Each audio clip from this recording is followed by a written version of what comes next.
nabadda wadayaal ku soo dhawaada muuqaal kooban oo aynu kaga hadli doono xeeladaha loo maamulo dakhliga qofka soo gala maanta waxaynu wadaagi doonaa 5 xeeladood oo uu qofku u maamuli karo dakhliga soo gala qof ahaan sida aan hore ugu soo sheegnay muuqaalo hore waxyaabaha ugu adag ee dadku ay ku inay adagtii inay ku guuleystaan maamuludeeda iyo inuu sida ugu tayada badan u maamulo waxa kow ka ah baynu dakhliga ama waxa loo yaqaan kharashka ama maaliyadda qofka sidoo yaqaan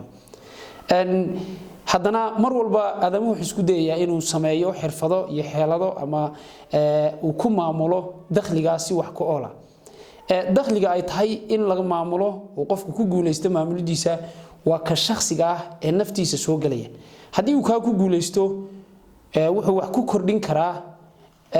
qorshayaashiisa nolosha inta ku xeeran ee dadka ku xeeran hadii hawl inta ka balaaran oo la xiriirida maamulida maaliyadda loo dhiibana waxa laga yaabaa inuu iyadana ku guuleysto oo wax ku kordhiyo hadaba hababkani waa habab ku haboon qofka gaar ahaan laakiin waxa ku jira xeelado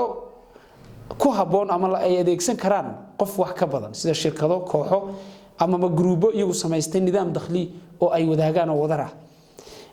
qodobka koobaad ama xeelada koobaad waxay noqon kartaa inuu qofku lahaado yoolal maaliyadeed oo qeexan inta badan marka dakhligu soo galo dakhligaasi ma aha mid intuu ku soo galo haddana iska baxaya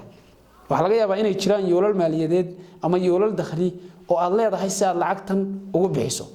kuwaas oo aad la'aantood dakhli la'aantood gaari karin haddaba yoolasha waxa kamid ah waxa loo yaqaano yoolasha maaliyadeed ee xilliga dhow yoolasha maaliyadeed ee xilliga dhow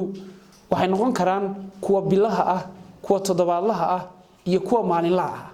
wixii maalin ka bata ilaa sanad inta laga gaarayo waa yoolasha maaliyadeed ee xilliga dhow baa la yiraahdaa marka qofku sida uu qorsheynayo iyo sida uu ilaalinayo ama ugu beys kareen ama ugu fadhiisinayo inuu lahaado qorshahaas maaliyadeed waxay ku xirantay inuu lahaado yool qeexan oo muddadaas waxa kamid ah inuu lahaado qofku yoolal maaliyadeed oo xilliga dheer ah sanad iyo wixii ka sii badan isla markaana uu ku fariisiyo dakhliga soo gala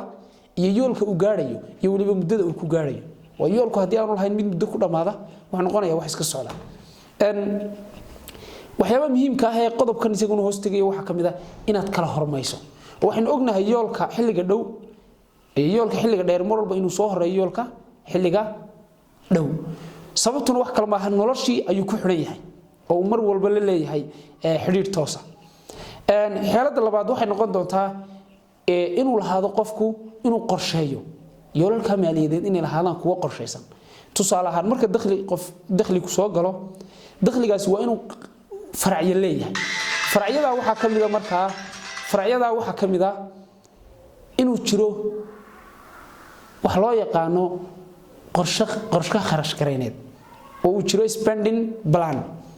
waa inuu jiro deposit plan ama wax loo yaqaano qorshe kaydineed iyo inuu jiro wax loo yaqaano investing plan ka ugu muhiimsan ee soo qaadanayna waa maxay waa ka loo yaqaano spending plan ama qorshaha kharash gareynta ee maaliyadda marka waxaynu garan karnaa qofka dakhliga soo galay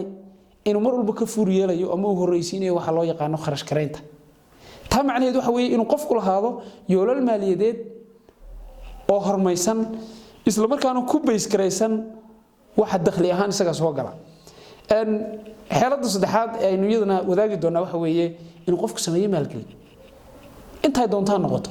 nooca maalgelinta uu sameeynaya waxay noqon kartaa nooc isaga ku haboon ama uu awoodeeda leeyahay laakiin qayb kamid ah dakhliga ku soo gala waa inuu noqdaa mid aad u qorsheysay maalgelin ama ururi oo waqti la sug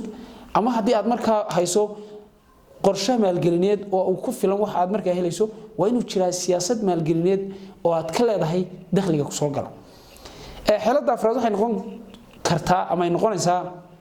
xeeladaha ugu muhiimsan isla markaana inta badan dib ku keena qofka isku dayay inuu sida ugu wanaagsan u maamulo dakhliga soo gala wax weeye waa yareynta deyn qaadashada wax loo yaqaan ama deynta qofku markasta oo uu yareeyo deynta uu qaadanayo waa markasta oo uu ku guuleysto inuu dakhli kaydin sameeyo deyntu inta ugu badan oo waxyaabaha la dagaalamo qofka dakhliga soo gala ama maaliyadda soo gala ha noqdo qof lacag badan soo gasho ama ha noqdo qof lacag yar soo gasho marka qofku waa inuu siyaasad kala ahaada deynta deyn daruuriyada mooyaane waa inaanu qaadan deyn ta taa macnaheedu waxa weeye deynta daruuriyaadka waxaan ka wadnaa mid xaaladi keentay ama waxa jira deyn iyadu lacag soo saarayso is gudaysa tusaale ahaan deynta aad u qaadanayso si aad ganacsi u furto si ay iyadu si bixiso taasoo kale waa deyn la qaadan karo laakiin mar walba waa inay yaraataa deyntaadu haddii ay badan tahay waa inaad siyaasadaad ku bixin karta ka leedahay qodobka ugu dambeeya aanu isku soo qaadanay xeeladaha loo maamulo dakhliga qofka soo gala waxa noqonaya inaad leedahay waxa loo yaqaan spending plan ama siyaasadda kharash gareynta dakhliga oo aynu marka horena qayb kamid ah ka soo hadalay oo ah inaad jirto siyaasad cad oo aad ka leedahay qaabka aad dakhliga ku soo gala qayb kamid ah u kharash gareyso tusaale ahaan xeer bayn hore u soo aragnay la yiraahdo 50-30-20 xeerkaasi waxa uu si toos ah u dabaqayaa siyaasadan ama xeeladan shanaad ee halkan ku wadaagin waayo waxa jira daruuriyaad waxa jira waxyaabo nolosha kaaba iyo waxa jira siyaasad loo yaqaano kaydin boqolkiiba ka tan hadaad ku bixiso waxa loo yaqaano daruuriyaadka noloshaada ama baahiyaha asaasiga ah sidoo kale waxa leedahay dalabaad ama waxa u baahan tahay noloshaada qurxiya boqolkiiba 30 baa lagu bixin karaa boqolkiiba 20 ka soo harayna waxa laga dhigi karaa waxa loo yaqaano dhito ama waxa loo yaqaano dhigaal qodobadani waa 5 laakiin waxa jiri kara kuwa ka badan boqolaal baa jiri kara laakiin shantan waxaynu u soo qaadanay inaynu aragnay inay yihiin kuwa ugu fiican ee ku haboon qof dakhli soo galo ha yaraado ama ha batay sideedabana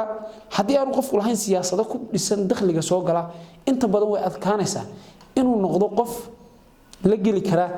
in dhiil la geli kara ama heshiis la geli kara dakhliga soo gala way heshiiskeeda ka dhaxeeya dakhliga soo gala waa mid ah inay ku soo gasho ka baxdo marka maanta halkaas inuu soo koobaynaa waa inoo iyo mar kale iyo muuqaal kale